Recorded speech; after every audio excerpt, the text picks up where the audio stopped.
Welcome everybody to the February 2025 CLF Boston Northeast Reuse Subcommittee meeting.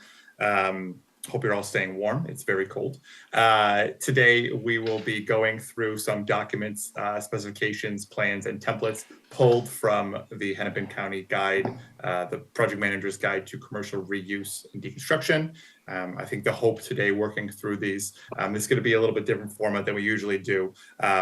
But we'll share all the templates. We'd ask that if everyone could on their own pull them up. And then as we kind of go through, we might just do kind of document by document or general discussion style. But what we're really hoping for is reaching out to you all and asking, is this something you could use? Is this something that needs to be changed out a bit?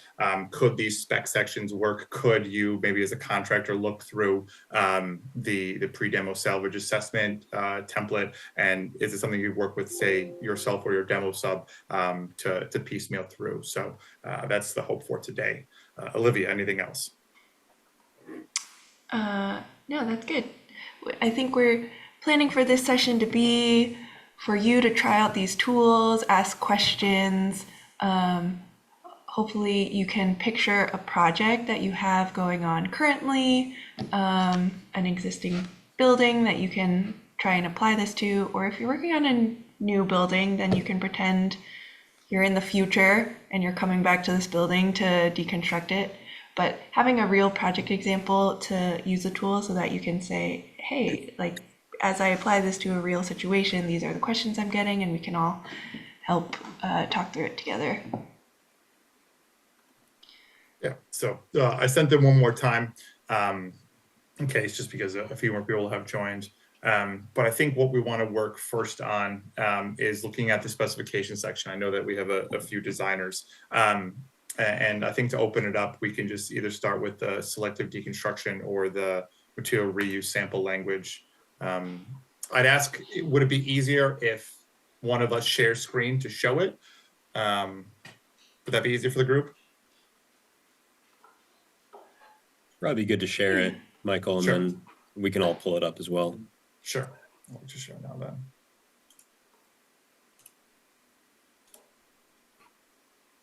There we go. So starting off with some of the specification language, there's been, I think over the past year, a push for, hey, do you have a spec section in this or that? And I know there's always been questions about where should some of this language lie. But looking at the Hennepin County Guide, I think the first spec section we want to bring up is the material reuse section. So you should see it above. I use dark mode because I like my eyes. But we'll start off with asking if anyone had seen this before, looking at it right now, what your opinion on it would be. Is it something, if you're on the design side, you think you could put into your specs, or would you kind of meet resistance on it? I would say I haven't read through this in detail yet. I feel like having a spec section is really useful and that it is something that we could put into our specs. I also feel like it's going to be like the first thing that gets called out as being excluded in the assumptions and qualifications from the contractor on a lot of jobs. Sure. Yeah, what we've done in the past is, instead of having this all in one spec section, having it distributed and being like very specific to a particular product that we're going after. So that might get broken up into different, into the different product spec sections. I mean, for instance, I hadn't seen the 1.4 testing in here, but I think that's kind of interesting where it kind of like absolves you from everything. I think that's like a little too broad, and it's pretty helpful, maybe more in say like allowing salvage or reclaimed materials under a given product, as opposed to, I don't know, that's the approach that we've done so far. Sure. What is it, something where you could have this and then obviously referencing, it does obviously say this section also is included in right here, selective demolition, salvage, and if you have any doors or things like that. Would it be better to almost not have this at all and have stronger language in the broken up sections, or would the designers on the call feel like it will be necessary to have this and making sure that it's referenced properly, because I fully get the idea of having a project or contractor go through and say like, no, this is going to be too much. But at some point, if we want to make it a requirement, what's the best way of going about that, at least from the specification side? I think having this as a section is beneficial, if for nothing else than like the definition section, right? Having something to reference back to, right? Like same thing goes with all of our other sustainability, EPDs, HPDs. Like we have all those requirements in the individual spec sections, but they still reference back to a Division 1 spec for general information about what an EPD is, what Sure. we accept as quality, etc. I don't know if so. Parts of this spec may need to get more broad in order to accommodate specifics from individual spec sections, but I think having it as something to reference is useful. Sure, sure. Yeah, It I think also that, references, sorry, go ahead. oh, I was to say your point about definitions, I think is helpful, and the definitions could probably be expanded because I think we run into like salvage, like deinstall it and reinstall it in place, or deinstall it and reinstall it in a slightly different location but still in the building, or like all these different combinations of salvage and reuse, but contextual differences that do get confusing. I think that the division or the part 2 of specific products, you may want to have a list of general things here, but most of that probably wants to live in specific spec sections. Sure. What if sometimes you have like very specific reuse things in mind, but what if the project is trying to say, like, we are okay if these product categories are salvaged or come secondhand? We're not like requiring that they be secondhand, but we want to have open that option that the contractor could source them secondhand for these types. Maybe that's where this broader section covers. Well, you could still put it in each product's subsection too. I think that this also doesn't have anything in part 3 in terms of execution. And I get that, but also I don't know what would go in part 3, but I feel like maybe there are some things that should go in part 3 Sure. in terms of how this gets executed. Sure. So what I'm hearing is something like this would be a good start, but does need to be expanded and then also kind of mentioned in the individual sections as well. Good to know. Good to know. Any other comments on this first? So this is once again 019500 material reuse. Anything else that was either seen or could be added? We've heard obviously definitions, expansion of the execution section, and maybe not quite including this, as there is potentially a lot of liability there. Maybe submittal procedures. I didn't Okay. see that in there, but that's usually a pretty critical one for this sort of thing. There's a Oh, I general see. action Yeah, I submittal. I missed that. I see it now. I haven't read through it yet though. Yeah, Good. it's saying Yeah. like you don't have to submit the typical one, but submit photos and dimensions instead. If this was the case and we are looking to use reused materials, obviously sometimes they may not have the same. If you're getting new, you're getting from a manufacturer, you have the product data. What would be helpful from, I would say, both the designers and from the contractors on the call, if you had something that was reused, obviously the submittal process is fairly robust. What would be good enough in that case then to see? Given that if a section like this says we're looking to have kind of reuse, and we do want to kind of call out some signals just to make sure, obviously for due diligence, that we know what's being installed and can have a package at the end. What could it be we know this is reused, this is what the product data would have been? Is it just a set of photos that would be needed? Is there some sort of description? I'd be curious what could kind of, if we want to push towards reusing materials on these projects and making it a bit more circular, what kind of feeds that beast then and really de-risks this to the most we can?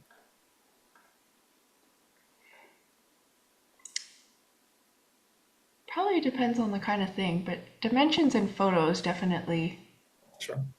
are crucial. If there was product data, like you knew what the product was, you could still submit that product data, like knowing it's not brand new, Sure. but it still tells you a lot of information about what it is and who the manufacturer is and its specs.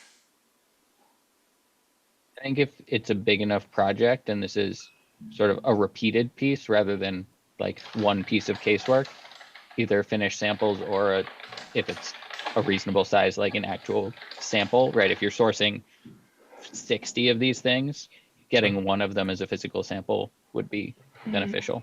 But that doesn't work if, you know, you've got one light fixture that's going in, then it Sure. doesn't make sense. Sure.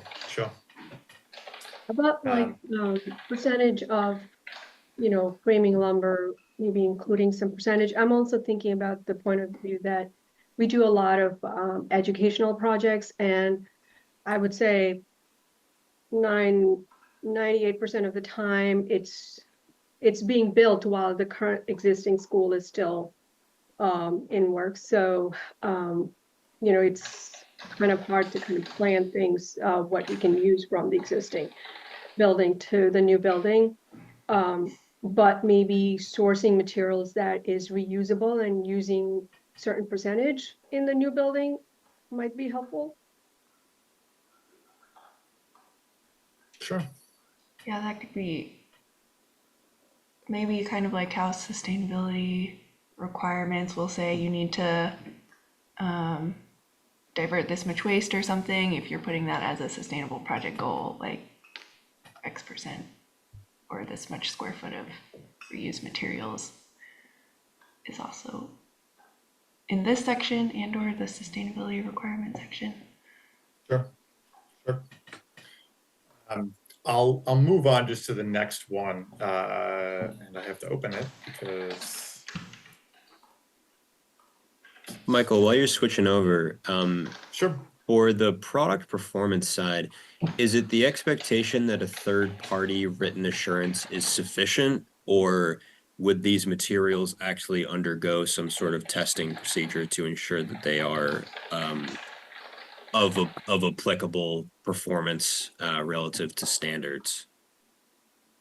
That's a fantastic question, and I would open that up to the group.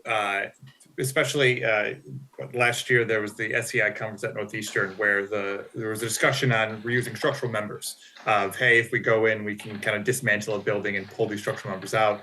Obviously, new members and new steel is going to be tested to a certain degree, have an engineer stamp on it. If you're pulling those members out, and I would say even for other pieces and parts as well to be potentially reused, to have a recertification process is going to add time and costs to that. And right now, I don't know of any third party that goes ahead and says, hey, here's a reused material, let's go ahead and kind of test it to a certain standard.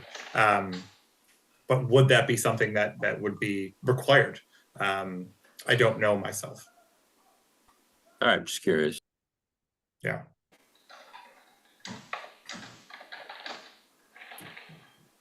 Moving on to the next spec section, we have, and that was shared again as well, the selective deconstruction. So this goes ahead and kind of defines what does, not only what does deconstruction look like, but also an idea of what should be deconstructed, conditions for obviously hazardous materials. If anyone had time to look through this, if not, I can kind of keep it up. Is this similar to one we had shown before for material reuse, something that you feel you could use on your projects or start implementing on new projects?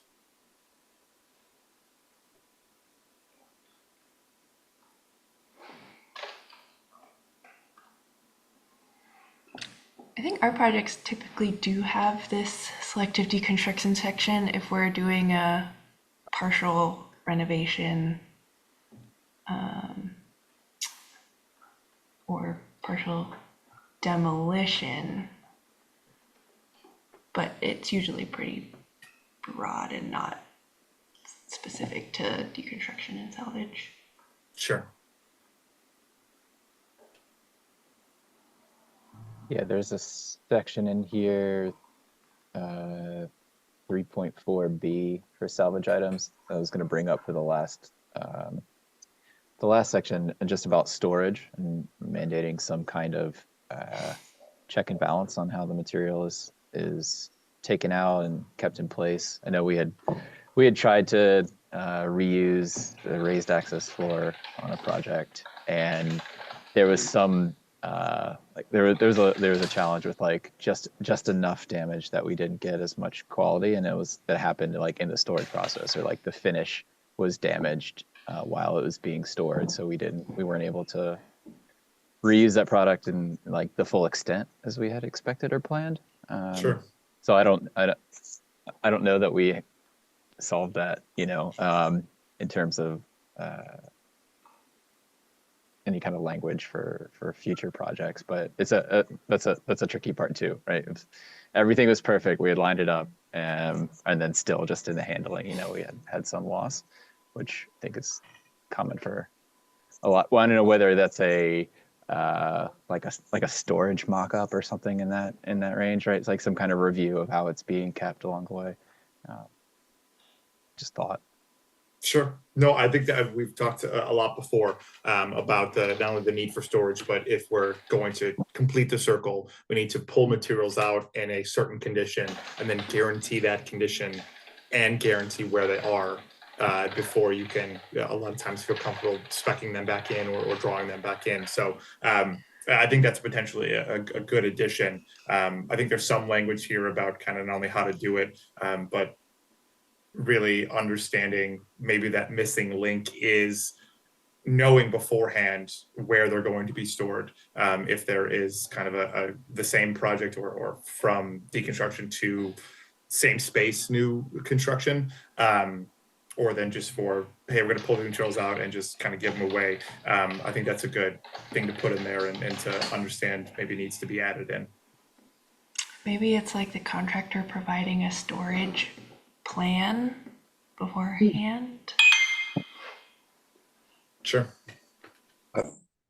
Yeah, I think it might even also, it's how it's being packaged to be stored. When it's coming in, it's all packaged up, but when it's going out, I don't think that much care is getting put into it. Sure. Would it be helpful, so along with this, I'll take inspiration from material take-back programs. If you are going to essentially deconstruct and then salvage and send out for recycling carpet tiles or ceiling tiles, this is exactly how the Shaw Interface or Armstrong wants you to pull them up, package them, palletize them, wrap them, and send them out.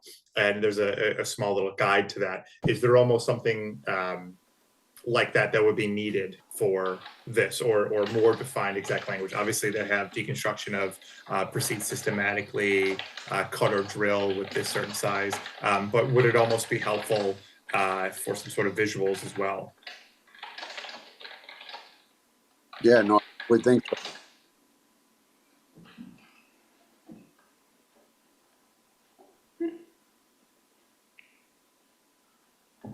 Lost you for a bit, Randy. What was that, Olivia? We lost you. You just said, I think, and then you cut out. Oh, you didn't hear me. Yeah, no, I think that same process as the product came in, and yes, write it up like the same way we're doing with the ceiling tiles and the carpet, and I think a procedure needs place. Versus, all right, hey, we're going to load this in the buggies and put it in storage and hope you use it. If, it's like anything, if you're moving your furniture, you want to wrap it in a blanket, and so, yes, I think procedures should be written, and for each product we're trying to repurpose, reuse. Sure. One item that I did want to bring up, and I'll highlight it here, is the idea of a pre-demo or pre-deconstruction conference. I know that a lot of times the specs will call for, hey, we want to meet about this beforehand, and sometimes the construction process itself, if the contractor isn't brought on in pre-construction, or if the owner wants to speed up the schedule, a lot of times while it's in the specifications, it might just kind of be rolled over, or we took our best efforts at this. Knowing how important it is to have early action on this, and we'll get into a little bit the Excel table that we sent out, which is kind of looking to define line by line item what is being pulled out. Knowing this is important, what's the best way to assure that something like this happens? Is it just making sure it's in the spec several locations? Is it just something that we need to be mindful of and try our best at? I'd be curious to ask the people on the call. I'll chime in and say that it depends on the level of involvement, at least from a contractor's perspective, of the contractor, the personnel that would be responsible for encouraging this sort of thing. I think very often we have sustainability projects that bring us on when the rubber hits the road and they think, oh, we need the sustainability team. And if a deconstruction assessment or conference is not included or required by specifications, I don't anticipate the project team to notify us of something like that. So I think it kind of bleeds into layering and layering more reason for contractors to be brought on earlier and earlier into the process via sustainability. That's my take. No, I would have to agree from obviously another contractor point of view, but 11th hour, what oftentimes we're seeing just changes, even if we're brought in and just, hey, try to do this, isn't going to be effective. But any designer opinions on trying to push something like this? I think it's good to have this language in there because there are still going to be public projects that cannot, because of contractual issues, bring on the construction team early. There's still design bid build out there as a delivery method. So having this conference in the specs or a meeting just aligns with kind of how LEED does it indoor air quality planning. Sure. And then there's like photographic implementation of that plan. So I was thinking about the raised access floor example, and I was like, wow, how great would it have been if you had to take pictures of the stuff before you pulled it up, and then you had to take pictures of how it was stored so that, you know, there wasn't this accidental, like, oops, we didn't do it right, so we can't use it anymore. Like, if people know they're going to have to take photographs of it, they'll seal up the ducts and do all that stuff right. So I think having maybe calling for photographic documentation in the specs in addition to the asking for the conference would help kind of raise the minimum floor for all projects. Sure. And almost having that as a pseudo submittal of if we know we're going to pull this out. Yeah. And then that's what the contractor is going to, or sometimes through our demo or decon sub is going to have to submit on. I think that's a very good idea. Sometimes for things like if something's supposed to stay in place and it gets damaged during construction, then usually the contractor is on the hook to repair it or replace it if it was supposed to be protected. Sure. And in the case where something's being stored, like I could kind of see it both ways. Like we're telling you to store it and reinstall it and keep it nice. So if it gets damaged, then you'd be on the hook for replacing it. Or we've also had projects where we say just account for whatever, like 20% damage and replace with, and we specify a product or something, which is maybe more realistic because things might not be 100% perfect, but. Sure, and even if you take photos of a certain, I mean, are you taking photos of every single piece of the raised access flooring or every single, say, door? You'd imagine that even with that pictures and looking through to make that submittal, there's still going to be missing pieces. You're taking kind of generalized photos. Interesting to know, though. Any other comments on this 024999 selective deconstruction before we move on? I think that, so 1.4 material ownership, I just think is interesting that it explicitly says that unless otherwise indicated, deconstruction debris becomes property of the contractor. I think that from a circularity and salvage standpoint, that kind of puts it all in the contractor's court once it's been removed. It's like they could be very careful in selective demolition and then very carefully dump it in a landfill. Or they could decide to, donate it and take tax credits or any of that. It's interesting that it puts it all in the contractor's court. And then looking at that along with 3.5 on, which basically says, unless we specifically tell you that you're supposed to recycle, reuse, or salvage something, it should be disposed of and treated as debris, which I don't know if there's a way of making that. Obviously there is debris that needs to be disposed of, but if that's not, make that less of the default just in terms of language. Sure. It does say comply with requirements of construction waste management, but it almost feels now that it's saying like, there, go there, now go there. Like a Goosebumps choose your own adventure kind of thing. But I would say that it might be hard to beforehand use something like this if you don't know everything that potentially could be pulled out. And then if you do a pre-demo salvage assessment, are you then changing the specifications afterwards? And what does that ripple effect look like? So sure, I think that's a real good comment.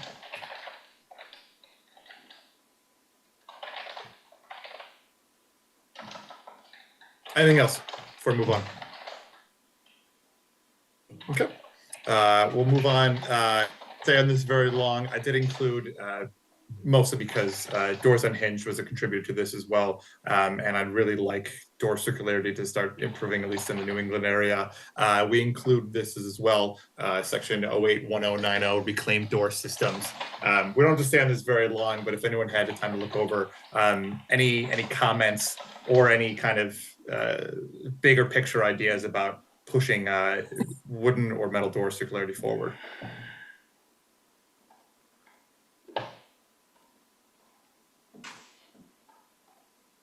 We just need more Doors Unhinged typed businesses.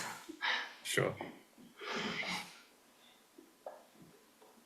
I mean, they do say here, obviously, that Doors Unhinged is the manufacturer looking for this.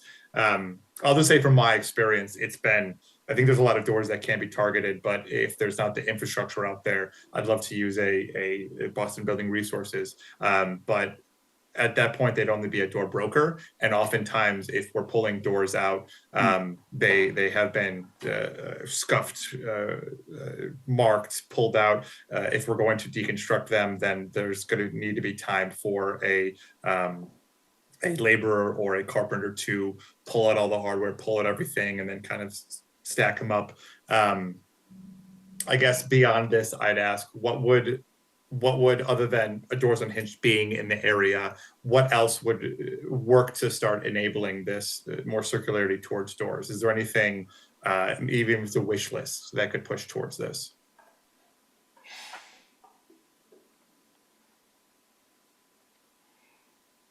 I mean, if you're writing a spec for a metal door as an architect, then there should be something in the door section that you can say, or source from blah, blah, blah. When you're specifying the door, you should have somewhere to point to where it can be purchased from or found. And I think that's why having that broker is important, because there isn't really a way to point to anyone at this point. Sure. And no one's going to go out of their way and call Boston Building Resource and say, do you happen this week to have doors? 43 doors that I can install in 4 weeks or not. Yeah. No, it's understandable. The other thing, And I think Building Ease has something starting that they're trying to do that, but I'm not sure if you could just point to Building Ease at this point. Might be something to check into. Yeah, the building exchange, I believe that Barbara's looking to put together, hopefully a better version of a rebleed, to the best of my understanding. but still, I think in the beginning processes of it all, and maybe not as complex as I think some designers would need to have those assurances. Sure. I think in terms of pointing to these spec sections in our drawings, we need to be clear about if some of the doors are reclaimed and some of them are new. How do we differentiate that in the drawings? Are we calling for specific doors to be reclaimed or specific doors to be new? Do we just sort of have a generic note that any of them can be either? How do we call for that outside of the specifications? Would we Sure. call it on a door schedule? Like. Yeah. what I am was going to say the door schedule is going to be pretty important there, but to Jacob's point, would you say, okay, all doors that are, we know are going to be 7030 or whatever for this locks, that these doors have to be reused? Would it be something like that, or would it just be to the best of your ability if you can find these doors? Yeah. You say reclaim doors to be used wherever possible unless otherwise noted, or I don't know. Sure. A good comment though. Yeah, I'm curious if you have a mix of new and used. I've done reused doors where they come from the same building, so they're not sourcing some doors from this door broker and other doors from a new manufacturer. Is that from like the contractor procuring perspective just a total pain in the butt, like really awful to, because most of the time we say, you know, source all doors from one manufacturer when they're all new. Sure. Yeah, all wood doors from VT Industries, or we want all the Assa Abloy Regent honeycomb doors or something like that. Yeah, I would say from the contractor, and open up to any other contractors on the call, I think it might make it a bit more complex because there's economies at scale working there. If I have a 4-4 project and I know that these are all the certain doors, I can reach out to my door sub and say, hey, bid this, and they have, oh, I can get you 36, 96, what have you, doors at this rate because I'm getting a bunch of them. If half of them have to be reused, or there's a desire to be reused, there's the question of do they exist as being reused, and if there's a mandate for it, what does that, how does that change the pricing? Does the pricing go up for those other doors because I'm only buying 15 and not 50 of them? Interesting. Good to know though. For the sake of time, I think we will move to the next one. And this is moving out of specs and more towards a plan. This was put into the guide as, hey, if we want to look to kind of outline the scope of what is being deconstructed and reuse, if we're going to go out and put a lot more detail to this, to go through, and you'll see here the casework, kitchen cabinets, everything. Looking through this, once again, I'd ask, is this something that you could put into a project and ask for, clearly knowing that it has to be obviously as early as possible to get eyes on? It can't be an 11th hour, hey, bid this, it's going to happen in a week or so. But is this something that could be used on projects?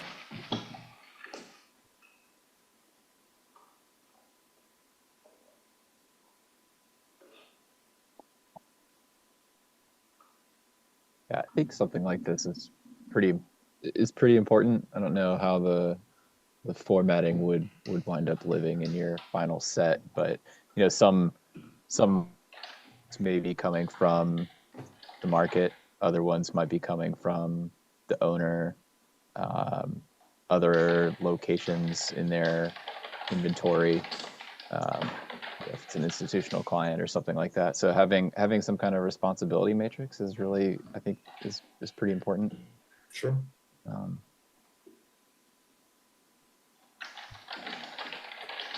I'd almost ask, looking through this, is there a potential better way of doing this? So knowing, and I'll bring up pretty soon the Excel spreadsheet, which almost kind of does this. But this almost seems like putting it down to say the contractor is going to need to do this, or the deconstruction contractor is going to need to do this, and almost says, hey, you need to know beforehand. And how often is that going to be the case? How often are we going to know the full scope, at least right now, and how the industry works? How are we going to know the full scope of what needs to be deconstructed down to the very last piece? So looking through this, would this be a good way of doing it, or is there some either edits or amendments, or just a better way overall of really making sure that it's communicated what needs to be deconstructed, how it needs to be deconstructed, and almost where it needs to go? I had a project where actually the owner came up with a spreadsheet. The question at hand was how much of the stuff in the building does the owner move out versus the contractor, and this because there were some very large pieces of equipment and different types of things that the owner was like, we're not capable of moving these ourselves, and we would prefer to have a contractor do it for us. So it was a spreadsheet of what it was, who was going to move it, if it had to be stored in like temperature controlled or not, and where it was going to be stored, like in a container in the parking lot or moved to another building, whether it was going to be brought back into the building. And so it was quite extensive, and one, I think, just helpful for the owner to get a grip on what actually all was in their building. They ended up like tagging every piece of like AV equipment and furniture and probably even smaller things that wouldn't normally get attention, but they were already doing this exercise, and it was very helpful for the contractor to know exactly like, okay, this is, you are telling us exactly like we are going to move these machines, and not those other things.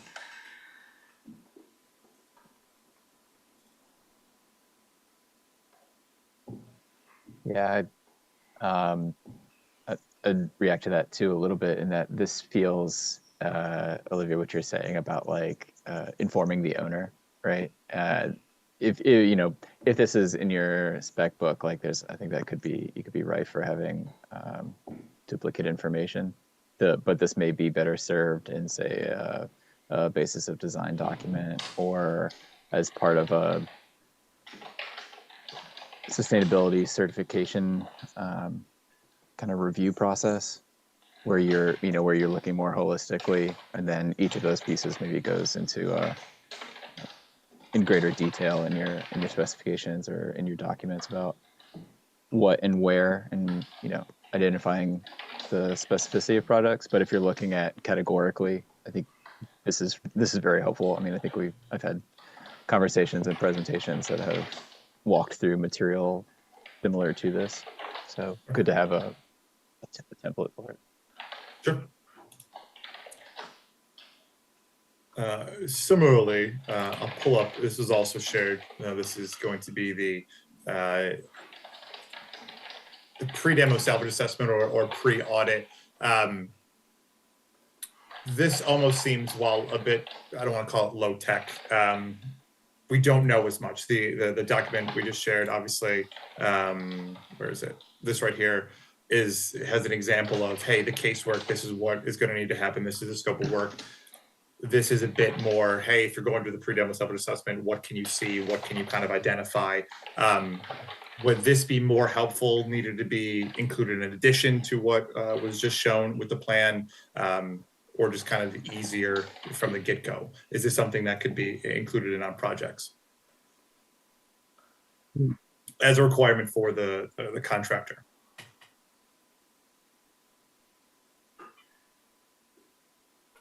Seeing as it says like consider these materials,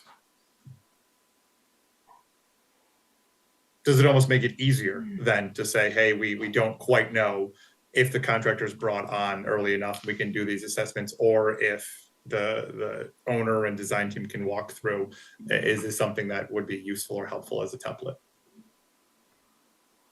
It seems like the way that this is formatted is, because it's a pre-deconstruction audit, is more focused on the deconstruction side of things versus the other one that is based on the sourcing of materials for construction, which obviously there's some overlap, but there's looking at two separate things. I think well, I'm not the contractor, so I don't know. It seems like looking at this, having sort of sections, even by CSI division, so that you're sort of forced to consider all the pieces. Because I could see a lot of contractors looking at this and walking through the building and saying like, oh, there's a door we could save, all done, right? It's versus having to say, you know, what are the mechanical systems that should remain in place and be protected? What are the structural systems? What are the doors and openings and windows and all those pieces? Having to look at them individually. Sure. So something like, and this is going to be, that's doors, right? Doors and frames is 08-1100. Having something I don't know that it needs to get that granular versus just saying like Division 8, but yes, I for me that would help if I had to fill this out, but I'm not the one who has to fill it out. So Sure. yeah. Something like doors and frames, all Right. this is blacked out, and then above that is mechanical, under this mechanical systems, maybe acoustic ceiling tile, carpet tile, and having kind of different divisions of that might be hideable or something. I think that's really good feedback to not quite say you have to do this, but give at least the generalized buckets of things that could be, so that you're looking for them. So you're not just kind of either one-off doing something or missing something completely because this is your first or second time using this form. Interesting to know. I think that's very good feedback. Anything else? Just looking at this form quickly. How are we assessing condition? A lot of this is subjective. Could it be supplemented with like I like Jacob's idea about splitting it up by material types or different scopes of a building, because that would make it easier for teams to walk through and say, we'll check carpet tile, we'll check ACT, etc. But if we could supplement this form with like each of those scopes, like what does an excellent carpet tile look like versus a good carpet tile or something like that? Sure. I think the intent with this is saying if you know what a new door is going to look like and you're looking to salvage a door, is it damaged at all? Is it scuffed up? But to your point, what is excellent versus a good door? It seems very subjective. Would it be easier to go from condition to either as new, and then instead of excellent and good, either as new, damaged, or as new, salvageable, or unsalvageable? Would that be better buckets to use? Yeah, I mean, I think that's a good point. It ties back into like just assessing material quality in general. Like, how do we, as contractors and designers, when we get a reclaimed material, could there be like a PCR for actually like assessing materials quality after it's been installed and we're looking at a reuse potential? But just something to consider. No, more good feedback, I think. Taking away the fact that it could be very, very subjective, and what does a more objective look at this kind of feel like? Sure. Any other comments? I wanted to bring up one or two other documents for the group. This could be a good tool for designers, like if they're walking an existing building, to also identify potential things for reuse in the design. Sure. And then the photo, it would obviously have to be included with some, if you are taking photos with this, some sort of file location or even attachment. But if you're going to be taking photos of, say there's 400 things you kind of see there, or even 40 things, that many photos can't really be attached as a PDF. Suddenly you're having a file that's too large. And once again, current location can be fairly vague. So what I'm hearing is this form could be very good, just needs to kind of be tweaked a little bit to be more effective. Or that it's adaptable to to multiple possible ways you might use it. It's like a good starting point. Sure. For the sake of time, also wanted to bring up, so in the project manager's guide, there is, I think Appendix E is drawing and drawing callouts. It was from a project actually I was on, that I submitted on. I think I redacted all the owners' names properly on Bluebeam. I'm opening it up right now, but I'll show the full drawing and kind of zoom in on some of the call outs.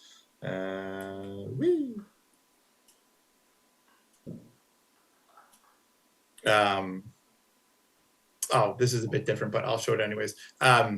with, say, furniture scope, if there's going to be a demolition scope of furniture, I'd reach out to the designers, I guess, and the contractors. How effective would something like this be? And I'll zoom in a little to show it. Color coding. So in this, everything that all the furniture elements that were denoted in blue were to be reused within the new scope, and everything that was red, you'll see kind of down here with these chairs, these tables, to be denoted as something that can be pulled out and demoed. Is this something that can be highly applicable to projects you're doing, or is there a better way of going about? Because we had mentioned earlier, if some doors or some materials are being slated for reuse and others are being demo or try your best donation, really figuring out what the best way to draw that and then make sure that you're eventually binding the demo subs or deconstruction subs to it. Is this a good approach, something like this, and having a key like this? I like it. I think it's really it's really easy to see, like, hey, there are things to be salvaged or reused, and I think we've done it in the past, yeah, like putting it in a schedule, or which is just not as visually graspable as something like this. Sure. And I did find what I was actually going to do at first. So here is the item with the redacted owner name. This is something I found working with UTEAL in the area, and I'll zoom in here. From personal experience as a contractor working with demo subs, I think Select Demo was who was used on this project. We had found that callouts like this are very, very clear and important, while sometimes in the specifications it might say carpet tile to utilize take back program or to be donated or what have you. I had wanted to add in, hey, please have these call outs. So once again, this is also Appendix E in the project manager's guide, but this is the drawing it came from. Is this something that the designers on the call could implement easily? Do you see any problems on your projects with any GC you'd use or any owner, including this? And I'm talking mostly about what here? GC to coordinate take-back programs for floor finishes, hung ceilings, and other qualifying finishes. Is that something that could easily be put in to complement, or would you see kind of pushback on this?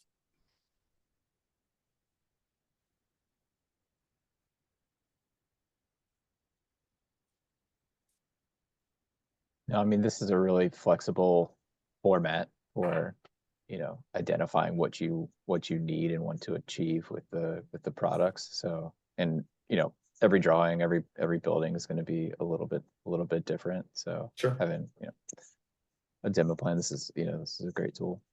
Sure. And if I remember properly, this, I think, also was really, really important. If you're looking to salvage items, specifically listing them, we had shown some examples in other plans of, hey, these are different items, and I think the selective demolition spec scope. But what I have found is very effective if you're just listing out exactly GC to salvage these items. These items were internally reused. But once again, would love to get any feedback on, is this the best way of doing it? Do you think this is necessary to include items like that?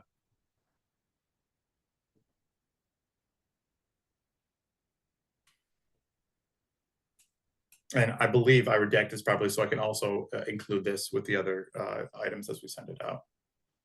Yeah, we did our office renovation, and we used both methods where we dotted out all the demoed item and also called out particular areas with dimensioned items, like because they were taking out portions of it, but then they were moving it in other areas. So there was a lot of kind of verbal language that was also that accompanied what we were showing on the plan.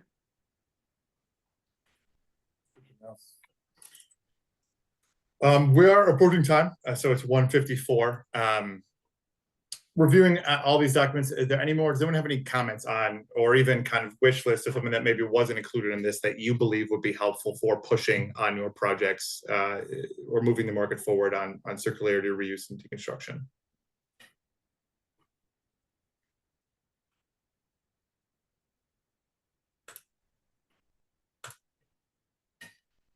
Oh, there's messages I completely missed. If not, the only other item I wanted to mention is next week, Thursday, is the Decon Hackathon. So we shared a link in the email for this meeting. We can share another one, but this is going to be kind of what we did here, but even more intense. Last year and the year before's Decon Hackathon are inviting designers and engineers who want to look at specific structures. How do you make them just how do you design them to be disassembled? How do you design them to be more circular? And then there's additionally for the non-designers and engineers, what's called a non-technical group that meets at the same time, which is kind of similar to what this group does of sharing best practices, links, guides. So please know that that exists as well. And then lastly, something that I was shown this morning, and I can share the link for right now, Perkins and Will recently put together, and this was released earlier this week, I was told, a circular design primer for interiors. So what I have looked at it so far looks to be very, very good, very, very thorough, but definitely wanted to share that link out. This link will also be shared out with the recap that goes out later. So take a look at it if you want. A lot of good details, a lot of kind of build out of what Perkins and Will has found to be a good way of kind of putting everything together and best practices right now for circularity and design.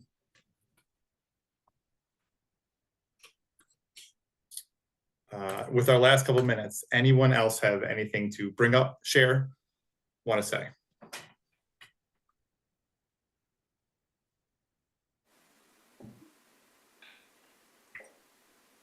Any interesting reuse projects that people are trying to get through?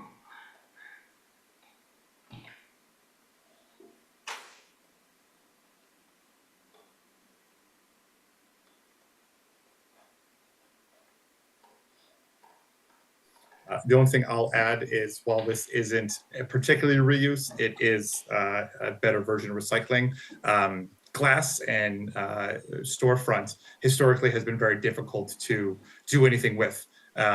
Oftentimes it's, if I'm looking at the scope of it, it's mostly going to be demoed. I can't really find anyone to recycle it. As of late, I think last week, met with a group, Infinite Recycled Solutions. I think they're out of the mid-Atlantic, but willing to do projects out here. They have claimed, and I'm hoping to use them on a project or two, that they can take the glass and the storefronts. If you separate it through the demo process, the cost of it will be them driving up. So for me, it would be fuel cost of driving up to the Boston area. And then they will take it as separated. They will recycle it, give back a certificate of exactly where it goes. I believe they're working with Saint-Gobain to put that glass either into new glass or into insulation, and then buy back any storefront you have that is aluminum and give you credit after the fact. So I wanted to share that as a possibility. Once again, not 100% circular, but a much better option for glazing that would typically be hard to separate on its own and mostly go to landfill. I can share that link as well in the recap of this all. With that said, it seems to be quitting time, so wanted to thank everyone for showing up today and giving your opinion. As said, this was a bit more of a technical deep dive into some of these items, but do appreciate everyone taking the time today and giving your opinions. We'll look to send out the not only recap and notes of what we had here, but also all the different documents. Thank you for your feedback, and with these documents, feel free to take them, and if you feel like using them on your projects, I have been given authorization from both Hennepin County and MSR Design to use these templates and adapt them as you will to push the industry forward. With that said, thank you, everyone. We will be in contact, Olivia and I, next month, I believe on the same date as this meeting is supposed to be, are giving a presentation at NESE.